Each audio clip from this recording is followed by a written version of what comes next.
Covid ಮಾರಿ ಇದೀಗ ಚಿಕ್ಕಬಳ್ಳಾಪುರಕ್ಕೂ ಒಕ್ಕರಿಸಿದೆ. ಮೊದಲೇ ಆತಂಕದಲ್ಲಿದ್ದ ಜನತೆಗೆ ಇದೀಗ ಮತ್ತಷ್ಟು ಜಾಗೃತರಾಗಬೇಕಾದ ಪರಿಸ್ಥಿತಿ ಎದುರಾಗಿದೆ. ಇತ್ತ ಅಧಿಕಾರಿಗಳಲ್ಲೂ ಹೊಸ ಟೆನ್ಷನ್ ಶುರುವಾಗಿದೆ. ನಗರದ ಖಾಸಗಿ ಆಸ್ಪತ್ರೆಯ ಮಾಲೀಕ ಹಾಗೂ ಬಿಜೆಪಿ ಮುಖಂಡರು ಆಗಿರುವ ವ್ಯಕ್ತಿಯೊಬ್ಬರಿಗೆ ಕೊರೋನಾ ಸೋಂಕು ತಗುಲಿರುವುದು ದೃಢಪಟ್ಟಿದೆ.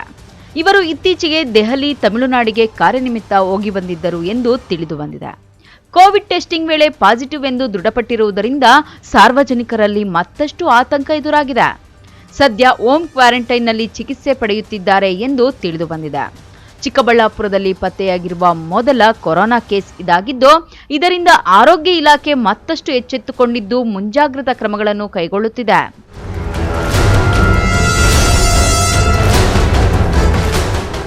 Lakshminarayan, MMTV news, Chikkaballapur.